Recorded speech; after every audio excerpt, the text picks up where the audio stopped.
वक्फ bill एक progressive bill है।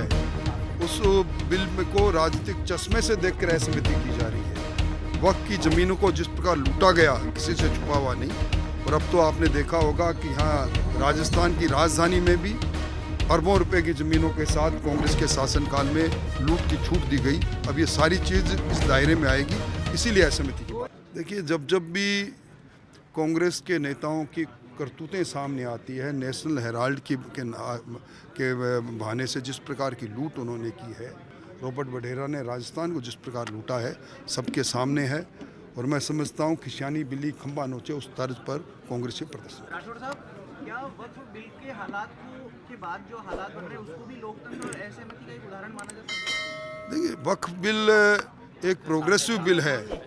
उस बिल को राजनीतिक चश्मे से देखकर यह समिति की जा रही है। वक्फ की ज़मीनों को जिस प्रकार लूटा गया, किसी से छुपा हुआ नहीं।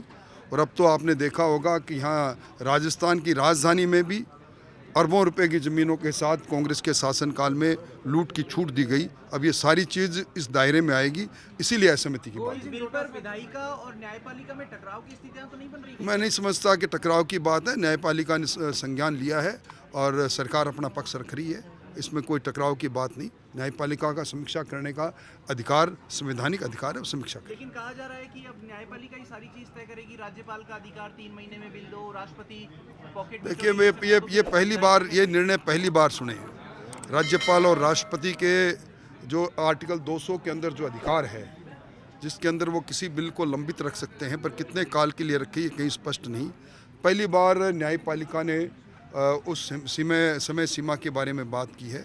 निश्चित तौर पर ये गंभीर विषय है और इस पर पूरे देश में चर्चा चल रही है। क्या न्यायपालिका विधायिका के और संवैधानिक प्रमुखों के अधिकार पर अतिक्रमण कर सकती है?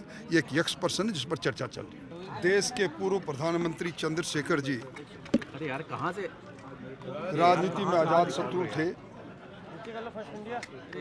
अपने विचार के लिए, लोकतंत्र के लिए कई बार असहमति उन्होंने जताकर कांग्रेस में रहते हुए भी कांग्रेस की आलाकमान इंदिरा गांधी तक को ललकारने का काम किया। छात्र जीवन में छात्र संघ का उद्घाटन उन्होंने मेरा किया। उनके साथ पदयात्रा का सह पदयात्री रहा। बहुत सी यादें उनके बारे में मन में है। ऐसे व्यक्तित्व को आज व्याख्यानमाला के बारे में आरिफ जी ने जिस प्रकार की व्याख्या की, लोकतंत्र और असहमति, मैंने मेरे जीवन में इस प्रकार की व्याख्या नहीं सुनी। उन्होंने हमारे धर्मशास्त्रों के आधार पर, हमारी संस्कृति के आधार पर असहमति की जो बात कही, बहुत अच्छा लगा। चंद्रशेखर जी को सत नमन।